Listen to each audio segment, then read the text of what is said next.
Graça e a paz do nosso Senhor Jesus. Amém, meus irmãos? Muito importante você estar aqui nessa noite. E eu confesso para vocês que eu fiquei sem alternativa para pregar agora, porque tudo que eu ia falar, eles já cantaram ali. E o pastor também andou pegando a minha mensagem, eu acho, antes da pregação, e andou dando umas pinceladas. Então nós vamos terminar por aqui. O que vocês acham? Não, né? Mas é isso mesmo. Deus não faz a obra pela metade. Ele quer falar ao teu coração, Ele quer falar ao meu coração nessa noite. Portanto, abra a tua Bíblia lá em Êxodo, capítulo 12. Nós vamos falar hoje à noite sobre a Páscoa. E eu tenho que ficar aqui na frente desse aparelho aqui, porque na última vez que eu preguei aqui, eu fui até lá, e quem estava em casa disse: sumiu o pregador. Eu gosto muito de passear aqui em cima. Mas hoje eu vou ter que me ater aqui.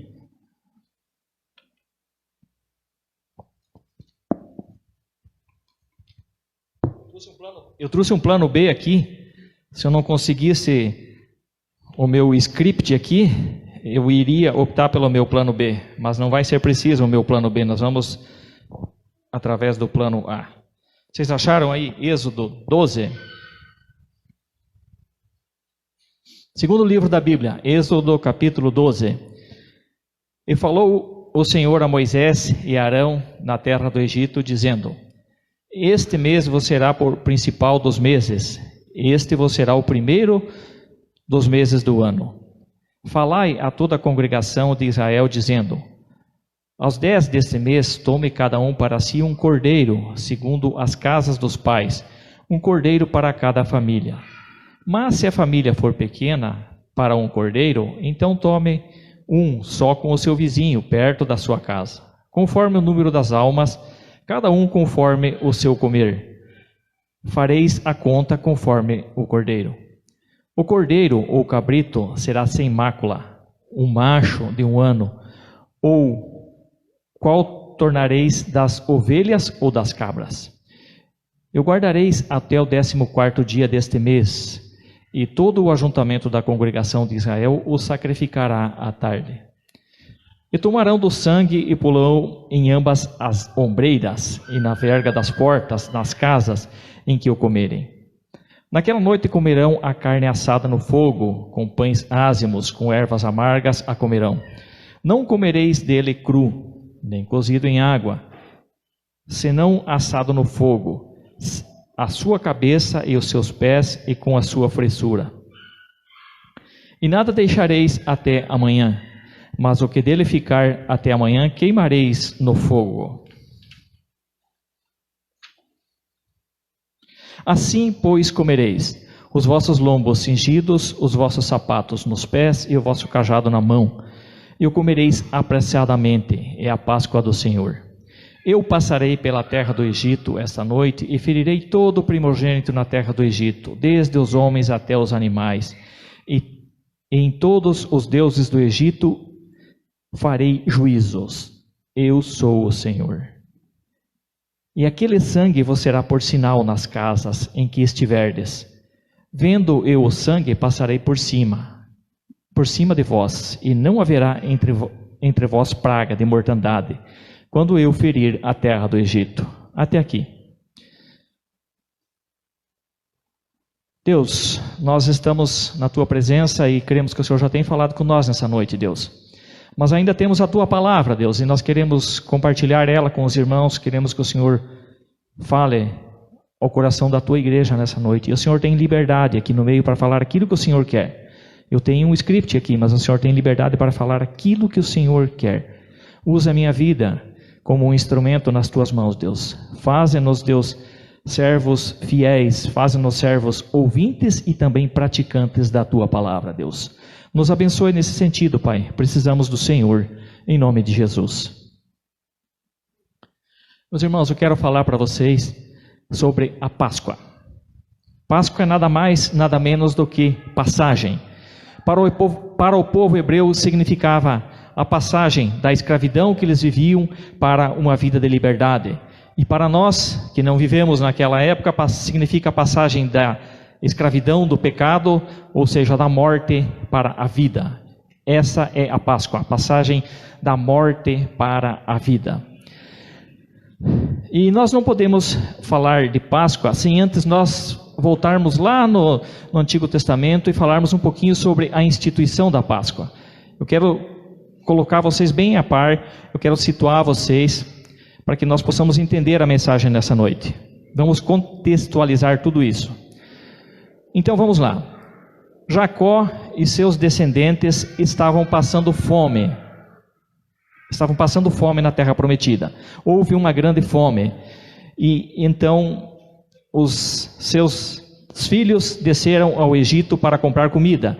E eu não vou entrar muito em detalhes aqui, mas a mando do seu filho José, eles voltaram todos ao Egito.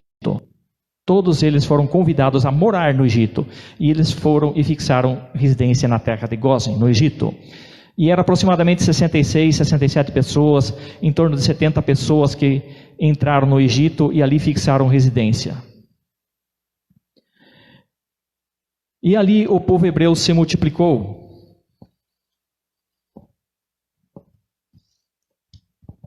José morreu, veio outros governantes, e o povo se multiplicou, e esse povo se tornou escravo. E eles ficaram escravizados por 430 anos. 430 anos foi o que eles ficaram no Egito. Então Deus chama Moisés e diz: Moisés, chegou a hora de nós trazermos esse povo de volta, e você vai ser o libertador. Moisés foi o escolhido. E Deus já disse para Moisés: Moisés, não será uma tarefa fácil, vai ser difícil. Deus iria usar o próprio faraó para demonstrar o seu poder. Deus queria demonstrar o poder dele, e o que ele fez? Endurecendo o coração do faraó. Não pense você que está sentado aí, não pense você que está sentado em casa, que o faraó dizia: eu não deixo ir, eu não deixo ir. Ele dizia: eu não deixo ir, por quê? Porque Deus apertava o coração dele, endurecia o coração dele. Foi assim que aconteceu, não é por vontade própria. O faraó foi usado por Deus, para Deus manifestar o seu poder e a sua grandeza, através da vida do faraó, através da vida da nação mais poderosa que tinha na época, que era o Egito e os seus deuses, e não valiam nada. Então vem as pragas, são 10 pragas, e essas pragas, se você olhar, todas elas foram para combater, todas elas foram para dar na cabeça, como nós podemos dizer aqui, na cabeça dos deuses do Egito. Todas elas combatendo os deuses do Egito, cada uma delas combatendo um deus. A primeira praga foi a transformação das águas do Nilo. O rio Nilo era um deus para eles.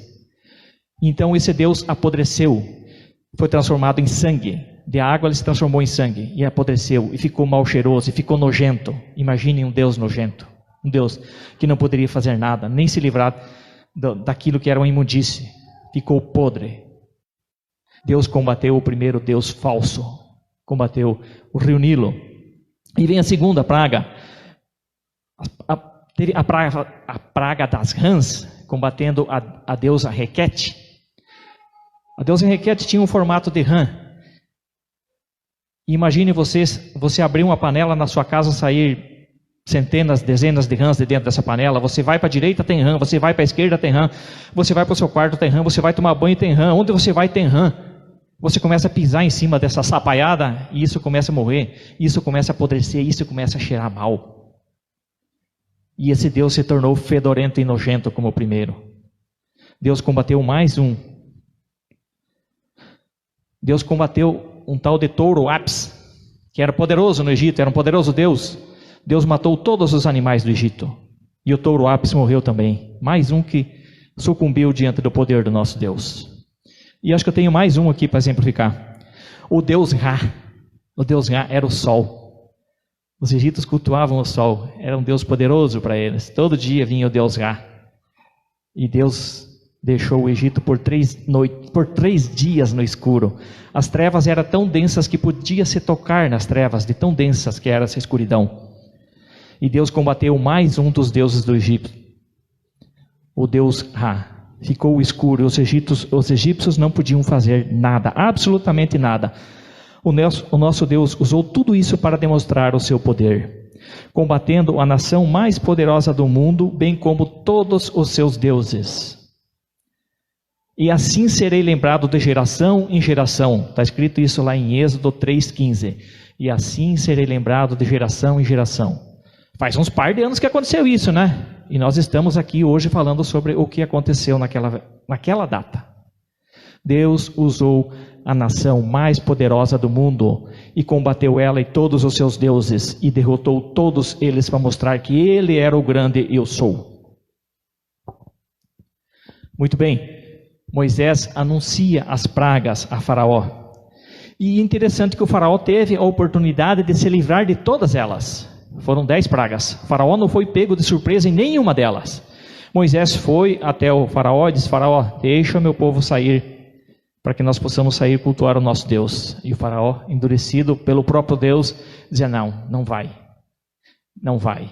Não vai. A dureza do coração do Faraó, a confiança em si mesmo, porque ele se julgava uma divindade, ele era o grande Deus do Egito, e também dos seus falsos deuses, faziam com que ele não cedesse. Eu não cedo, isso não vai acontecer. Ele pensava, talvez Moisés esteja blefando.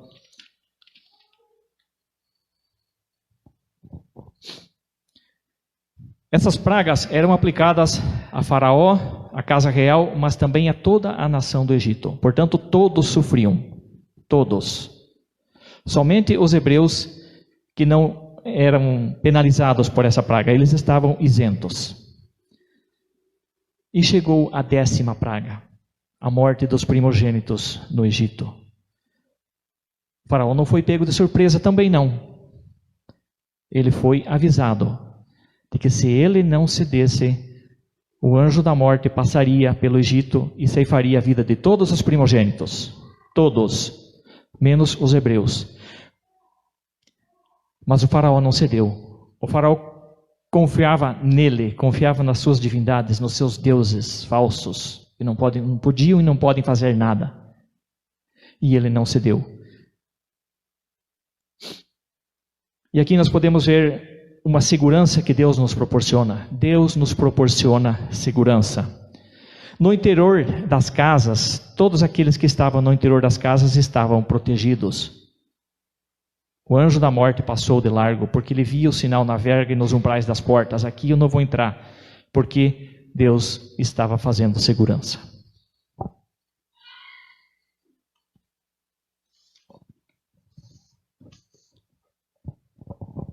As casas todas foram marcadas, como eu falei, com o sangue de Jesus. Quem estava fora estava totalmente perdido. Houve um sacrifício. Aqui foi o justo pelo injusto. Um cordeiro foi morto. O cordeiro foi morto para que o sangue dele fosse passado nos umbrais e na verga das portas, para que o povo de Deus tivesse segurança dentro das suas casas.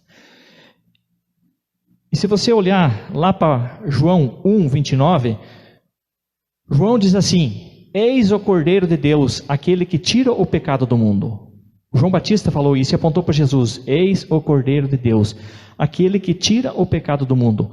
Esse ritual de passar o sangue na verga das portas e nos umbrais das portas tipifica, aponta, mostra para o sacrifício de Jesus lá na cruz, que seria um sacrifício que ele iria dar a sua vida por mim, por você, pecador, onde o sangue dele seria derramado, o justo pelo injusto.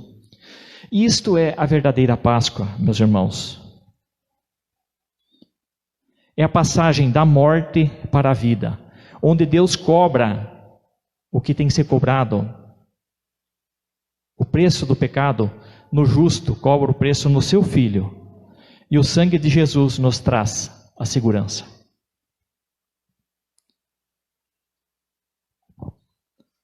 Meus amigos, meus irmãos, você que está em casa, preste atenção. Haverá um evento muito importante na tua vida. E você vai dizer: Ito, aqui você está se contradizendo. Mas não. Vou repetir. Haverá um evento muito importante na tua vida e na minha vida. E esse evento qual será? A minha morte, a tua morte. Por que esse evento vai ser importante? Porque ele vai ser um marco, ele vai ser um divisor. A partir dali, você vai ter o seu futuro decidido. A partir da tua morte. Ou você vai para o céu, ou você vai para o inferno. Não tem o meio termo. Eu quero que vocês acompanhem comigo a leitura de Lucas, capítulo 16. Se eu não me engano, é do verso 22 em diante que eu tenho anotado aqui. Lucas, capítulo 16, do verso, acho que é 22 em diante. Diz assim: E aconteceu que o mendigo morreu e foi levado pelos anjos para o seio de Abraão. Morreu também o rico e foi sepultado. Veja aqui, diz assim: E no inferno ergueu os olhos, estando em tormentos, viu ao longe Abraão e Lázaro no seu seio. Vamos parar por aqui. Então tinha o rico e tinha o Lázaro. E preste atenção, porque os dois morreram. Por isso que eu disse um evento muito importante na tua vida. Os dois morreram. Um, a Bíblia é bem clara, foi para o céu. E o outro era bem claro também, foi para o inferno. Certo? E aqui diz assim: Abraão estava no seio de Lázaro. Não. No inferno, quem que estava no inferno? O rico. Ergueu os olhos e, estando em tormentos, viu ao longe Abraão e Lázaro no seu seio. E clamando disse: Pai Abraão, tem misericórdia de mim e manda Lázaro que molhe na água a ponta do seu dedo e me refresque a língua, porque estou atormentado nesta chama. Quem de vocês já sofreu com queimaduras? Queimadura é doído. Isso incomoda. Imagine você ficar queimando um dia. Imagine você ficar queimando uma semana. Imagine você ficar queimando na chama a tua vida inteira. Mas imagine você ficar queimando não só a tua vida inteira, porque a partir do momento que você vai passar por esse evento importante na tua vida, ou você vai para o céu ou vai para o inferno, você será eternamente, vai passar eternamente no céu ou eternamente no inferno. Então quer dizer que se você for para o céu, você vai passar eternamente junto com o seio, vai passar eternamente no seio de Abraão. Mas se você for para o inferno, você vai passar eternamente ardendo no fogo do inferno. E isso não é coisa muito boa, não. Uma queimadura dói. Mas imagine você passar eternamente queimando no inferno. E essa era a situação do rico. E daí ele disse: manda que o Lázaro me refresque aqui. Sabe que ele foi atendido o pedido dele? Disse, porém, Abraão: filho, lembra-te de que recebeste os teus bens em vida, e Lázaro somente os males. E agora ele está consolado e tu atormentado. E além disso, está posto um grande abismo entre nós e vós, de sorte que, se quiseres passar daqui para vós, não podem, nem tampouco os de lá para cá. Ou seja, você está no inferno, Lázaro está no céu. Se o Lázaro quiser ir para lá, não pode, nem você vir para cá. Não tem jeito, tem um grande abismo. Por isso que eu disse, o evento que você vai ter que passar é a tua morte. E você tem que resolver hoje, você tem que resolver isso em vida. Para onde você vai passar a tua eternidade? Você vai passar a tua eternidade no céu? Ou você quer passar a tua eternidade queimando no fogo do inferno? Você tem que resolver isso em vida. Não tem como você resolver isso depois, certo? E ele disse, quem que disse? O rico: rogo-te, pois, pai, que o mandes à casa do meu pai. Ele disse: olha, eu peço que o senhor mande o Lázaro lá na casa do meu pai, porque eu tenho mais 5 irmãos.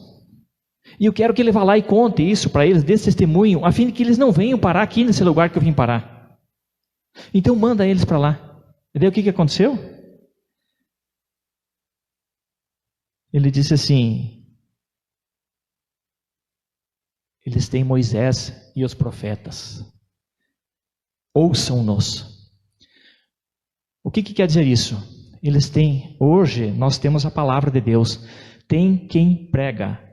Você é totalmente indesculpável diante de Deus. Você vai dizer: eu não sabia, eu nunca ouvi falar disso, eu não tive oportunidade, isso é tudo mentira. Você é indesculpável diante de Deus. Não tem desculpa. Você tem que resolver a tua vida hoje, enquanto você está aqui. Depois que morrer, se você não tiver tomado uma decisão de seguir a Cristo antes, automaticamente você está vinculado ao inferno. você está vinculado ao inferno. E você que está em casa, sentado aí me ouvindo, a mensagem é essa. Se você não tomar uma decisão enquanto você está vivo, automaticamente você vai estar vinculado ao inferno e de lá tu não sai. Assim como se você estiver com Cristo, você não vai ter como sair e ir para o inferno. É simples assim. Então, eles têm a palavra de Deus, eles têm quem prega. Ouçam.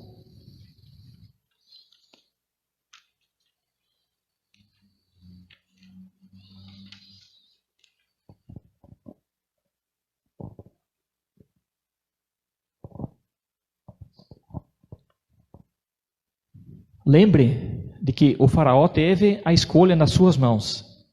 Ele podia dizer, não, vamos resolver isso, Moisés, vem cá, eu deixo o povo sair, você me isenta de passar por essa tribulação, eu e a minha gente aqui. Estava tudo resolvido. Não, mas ele teve a oportunidade e ele não quis, ele se endureceu.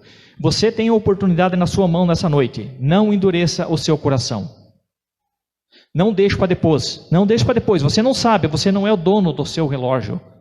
Você não é o dono do tempo. Você não sabe se você sai daqui vivo, se você amanhã vai trabalhar. Isso não pertence a você, isso pertence a Deus. Não deixe passar essa oportunidade. Mais um pouquinho lá atrás, Noé construiu um grande barco no seco.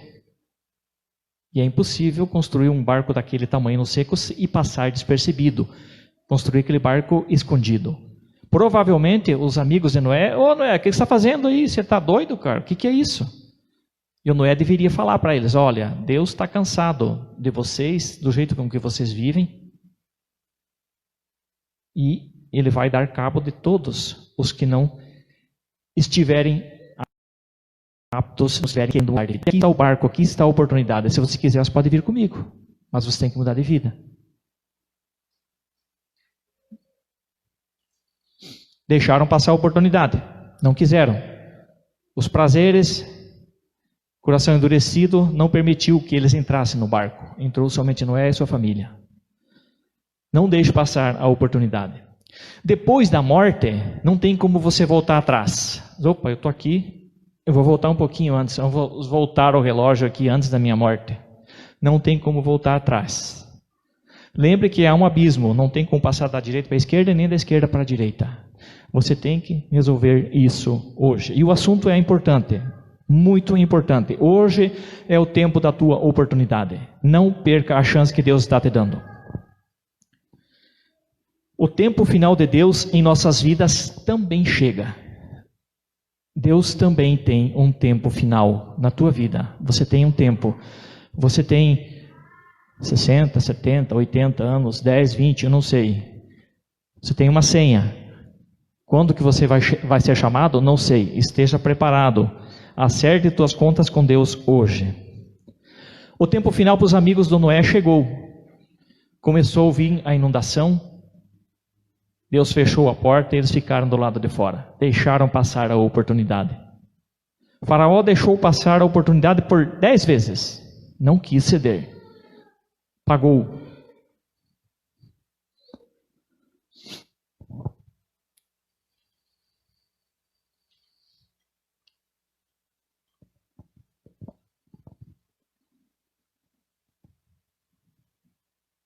Não deixe que a tua autoconfiança te engane. Não pense que você não é pecador e diz, eu não preciso disso. Você precisa. A Bíblia diz que não há nenhum justo, nenhum sequer. A Bíblia diz que você e eu não entra no céu na sombra de ninguém. Você não vai para o céu na sombra do teu filho, na sombra do teu pai, na sombra do padre, do bispo, do teu pastor. Não vai.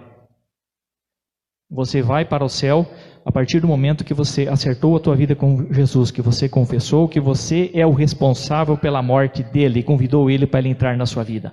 Aí você vai para o céu, mas na sombra dos outros você não vai.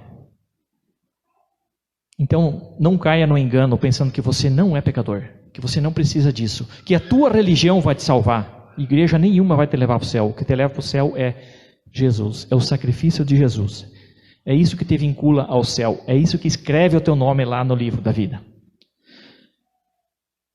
E a verdadeira Páscoa, meus irmãos, consiste em você passar da morte para a vida, aceitando a proposta de Deus que está escrita lá em João 3,16.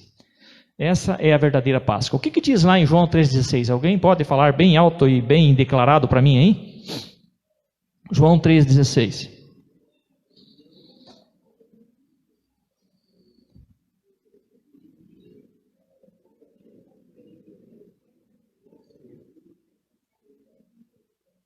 Tá bom. Não está muito bom, mas vamos dizer que está bom, né? Porque Deus amou o mundo. Deus amou você. Ele odeia aquilo que você faz, aquilo que eu faço. Odeia o meu pecado, mas Ele ama você. De tal maneira, como que Ele amou o mundo? Ele tinha um filho. E esse filho era inocente, não tinha nenhum pecado. E Ele deu aquele filho para morrer por mim, lá naquela cruz. Eu sou culpado da morte de Jesus. Jesus morreu na cruz por minha causa, por minha culpa. Para pagar o meu pecado, para cancelar o meu escrito de dívida. Até aí tudo bem, né? Essa foi a parte de Deus, mas agora tem a tua parte que você tem que fazer. Porque Deus amou o mundo de tal maneira que deu seu Filho unigênito para todo aquele que nele crê. Como é que é daí? Para aí. Para todo aquele que nele crê. O que compete a você? Qual que é a tua parte? A tua parte é você crer, é você abraçar isso, diz Deus, eu sou o culpado da morte do teu filho, eu tenho que crer nisso, eu tenho que depositar toda a minha confiança no sacrifício de Jesus. Aquilo que eu falei, pastor nenhum vai te levar para o céu, igreja nenhuma vai te levar para o céu, não precisa de complemento nenhum, nem um complemento, você tem que crer que Jesus é o suficiente, você vai para o céu nos méritos de Jesus. É isso que você precisa. Você tem que crer que Deus fez aquilo por você. Você tem que se apropriar disso. Porque Deus amou o mundo de tal maneira que deu o seu Filho unigênito, para que todo aquele que nele crê, se você crer e você abraçar essa causa, o que acontece? Não pereça, mas tenha vida eterna. Ou seja, você está livre da morte eterna. Você não morre. Não vai pensar que você não vai morrer fisicamente. Você vai, mas você vai ficar junto com Deus, não vai ficar separado de Deus. É essa a morte que eu estou falando. Você não vai para o inferno, porque Deus tem esse amor por você. Mas você tem que crer, você tem que se apropriar disso no seu coração. E crendo no sacrifício de Jesus, você terá um lugar no céu. A partir disso, você é vinculado no céu. Mas, agora quero falar para você que está em casa, você que está aqui, você diz assim, eu já tomei essa decisão por Jesus, e eu ainda continuo pecando. Eu pequei ontem, eu pequei hoje, e eu tenho certeza que vou pecar amanhã. E daí como que fica isso? João escreveu lá em 1 João 2:1, ele diz assim, filhinhos, essas coisas vos escrevo para que vocês não pequem. Se alguém pecar, temos um advogado para com o Pai, Jesus Cristo o justo. Não tem como você não pecar. Você pode crer no seu coração que Jesus é o suficiente para te levar para o céu, você ter aceitado Jesus, mas no dia seguinte, na hora seguinte, você vai pecar. Nós somos corruptíveis, nós somos feitos de carne, essa carne aqui é fraca, e você vai pecar, mas nós temos um advogado diante de Deus, Jesus Cristo o justo. Glória a Deus por isso, meu irmão. Eu disse na outra mensagem, preste muita atenção, é muito importante isso. A última vez que eu preguei aqui, eu falei, e vou falar, e vou repetir. Talvez outra vez eu venha repetir de novo. Você não é obrigado a aceitar Jesus. Ninguém é obrigado. Não é mesmo. Ninguém é obrigado a aceitar Jesus. Mas, entretanto, todavia, fique sabendo que Ele é o único caminho que te leva ao céu. Jesus disse, eu sou o caminho, a verdade e a vida. E ninguém vem ao Pai senão por mim. Então você que está em casa, fique sabendo disso. Você que está sentado aqui também, fique sabendo disso. Você não é obrigado a aceitar Jesus, fazer um compromisso com Ele. Não é. E lá em Apocalipse ele diz: eis que estou à porta e bato. Toque, toque, toque. E ele diz assim: se alguém ouvir, você pode ouvir e não fazer nada, mas você pode abrir a porta. Aí Jesus entra. Jesus não chega arrombando portas. Ele não vai forçar nada. Ele não chega com uma chave micha e vai entrando na sua vida. Não, ele não faz, não força nada. Você que tem que convidá-lo para entrar na sua vida. Você não é obrigado, mas fique sabendo que Ele é o único que pode te levar para o céu. Ele é o caminho, a verdade e a vida. E chegou o fim do tempo para o faraó. E ele recusou todas as propostas. E chegou o fim do tempo para os amigos de Noé.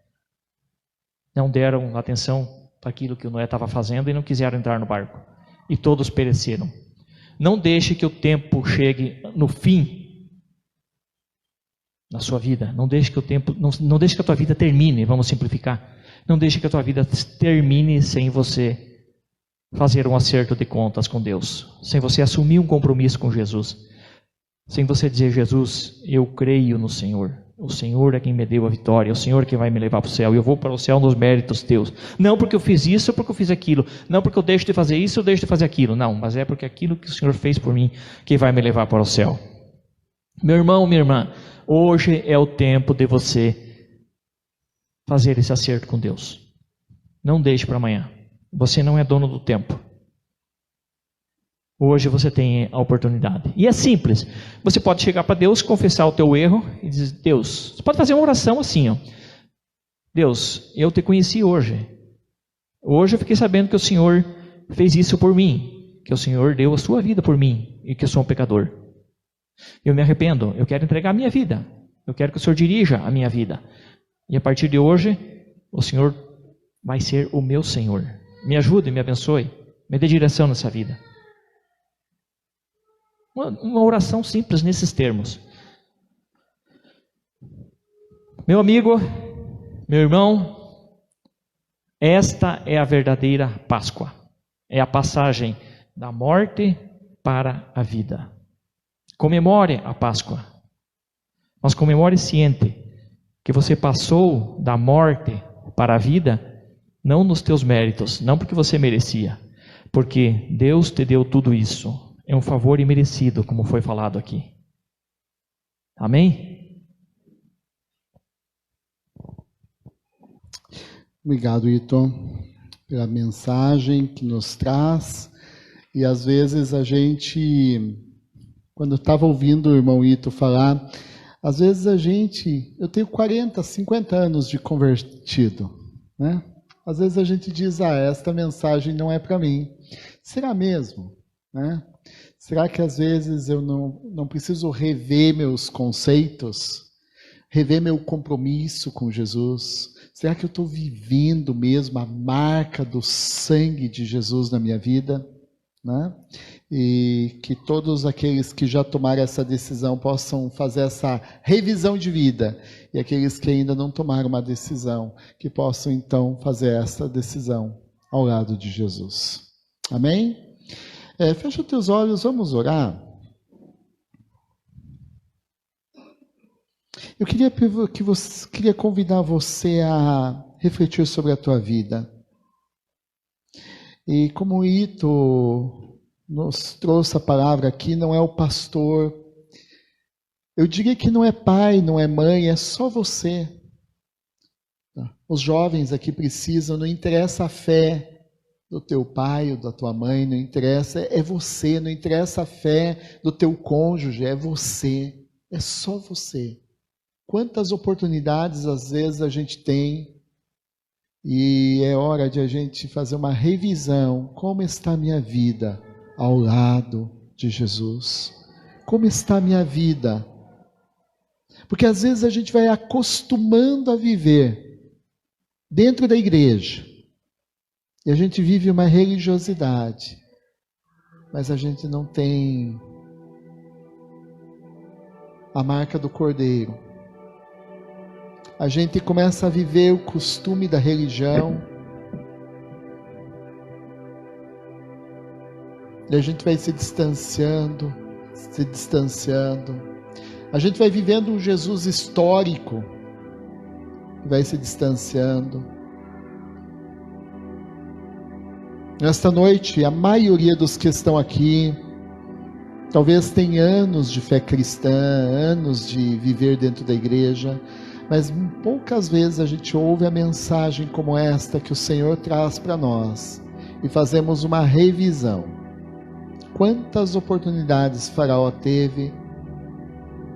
Quantas oportunidades a gente tem de fazer uma revisão de vida, de dizer: Jesus, eu estou distante, eu preciso me aproximar de Ti. Espírito Santo,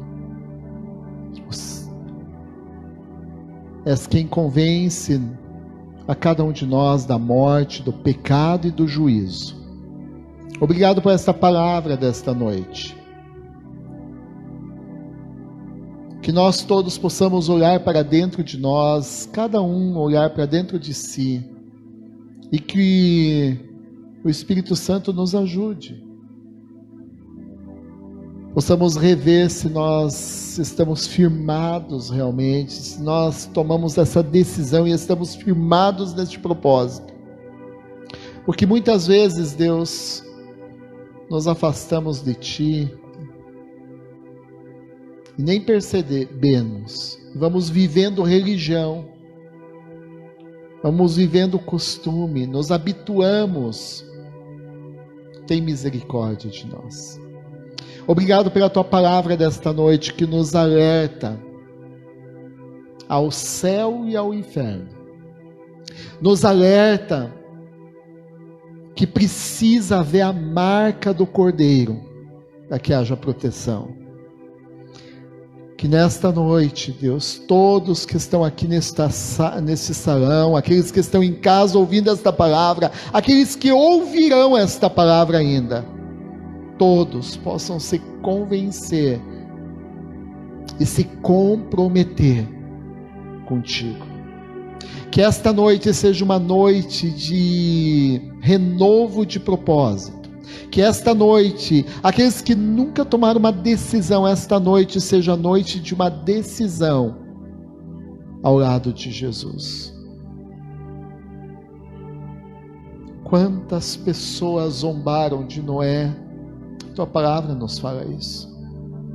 Muitas vezes, Deus, nós também ficamos incrédulos. Muitas vezes, Deus, nós deixamos de crer no céu e de crer no inferno. E vamos nos habituando com este mundo que vivemos. Tem misericórdia de nós. Tem misericórdia da minha vida, ó Deus. Tem misericórdia dos meus irmãos. E que esta palavra, Deus, frutifique em nossos corações. E saiamos daqui convictos da marca do Cordeiro em nossas vidas. Do selo do Espírito Santo. Que nesta noite nós saímos daqui com a convicção que nós estamos protegidos pelo sangue de Jesus, que nós temos um compromisso com Jesus Cristo, que pertencemos a Ti. Espírito Santo, que convence do pecado, da morte e do juízo, trabalha no coração de cada um de nós.